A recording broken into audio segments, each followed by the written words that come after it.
And I met him when he was about 6 months old and just fell in love.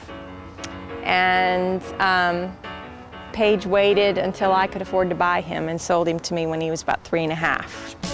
So now he's 19, 19 and a half, and I've owned him for 16 some years now.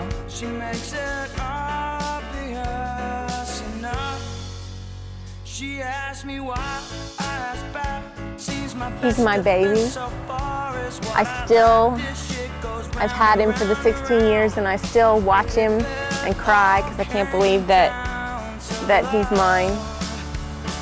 I'm just really thankful every day that I have such a companion and such a sweet horse.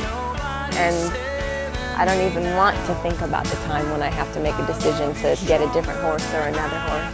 It's just the way he looks at me. I don't know. He knows I'm his person.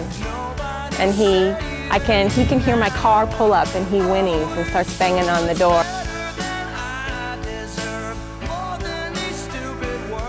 He started having problems with his eyes about 5 years ago. In his right eye, he kept having the uveitis. He would go from one flare-up a week or two later, then another flare-up and another flare-up, and one day he started walking into walls, and we realized that he had lost the sight in that eye.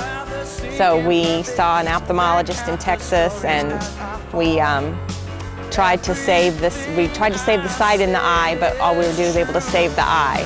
So life was fine for the next 2 years. Nobody would even know that he's blind unless you really looked at him and saw that you could see the white inside his eye instead of just a regular eye. But as long as I rode him carefully or led him carefully, nobody would even know.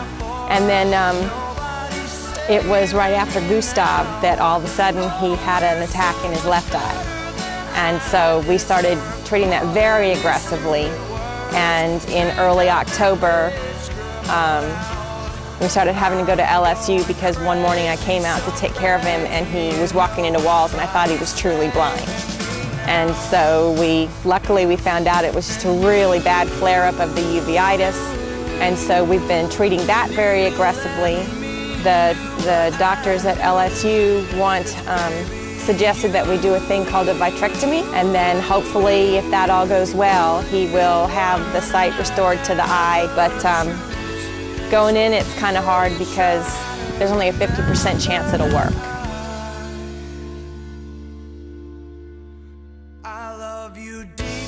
He's one of my children. I had him before I had my children, and so he's like my third child. So we're going to do anything we can to try to keep his sight or at least have his quality of life. So we're just going to pray for the best and do the surgery.